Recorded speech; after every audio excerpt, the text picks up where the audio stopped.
আজ 17 কেজি মাছ বিক্রি করে কতটা লাভ হলো শেষের হিসাবটা মিস করবেন না। আজ ছিল মঙ্গলবার, তাই সকাল সকালই রাস্তায় নেমে পড়েছিলাম এইসব ভাবনা নিয়ে যে আজ কত কিলো মাছ কিনলে ভালো হয় না হয়। এরপরে ভাবলাম মার্কেটে যাই, দেখি মাছের দাম কিরকম, তারপরে একটা না হয় সিদ্ধান্ত নেওয়া যাবে। তারপর মার্কেটে ঢুকলাম, পার্কিং এ এলাম, জেডএক্সনারকে পার্কিং করলাম, চলে গেলাম মার্কেটের ভিতরে। তারপরে এক এক করে মাছ দেখলাম, দাম, কোয়ালিটি আর চাহিদা মিলিয়ে হিসাব করতে লাগলাম। অনেক ভেবে চিনতে আজকের জন্য মাছ কিনে নিলাম। তারপর বাড়ির সামনে এসে জেডএক্সনারকে রেখে মাছের বালতি পাল্লা সবকিছু বের করে মাছের ব্যাগগুলিকে নামিয়ে সব মাছগুলিকে আলাদা আলাদা বালতিতে গুছিয়ে সবকিছু রেডি করে মাছ নিয়ে পাড়ায় পাড়ায় বিক্রি শুরু করলাম।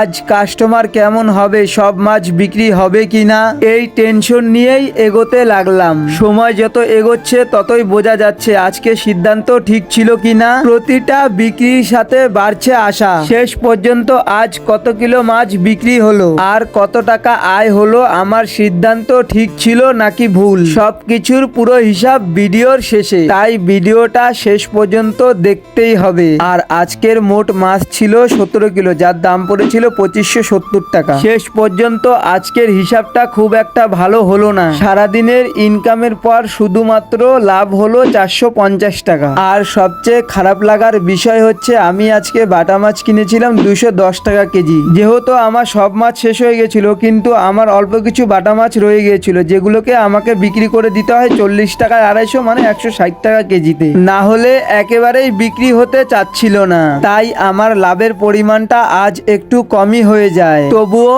একটাই বাস্তবতা, প্রতিটা দিন একরকম যায় না। কাল আবার নতুন করে চেষ্টা করব। যদি দেখতে চান আগামীকাল, তাহলে ভিডিওটা লাইক, কমেন্ট, শেয়ার, ফলো আর ইউটিউব চ্যানেলটাকে সাবস্ক্রাইব করতে ভুলবেন না।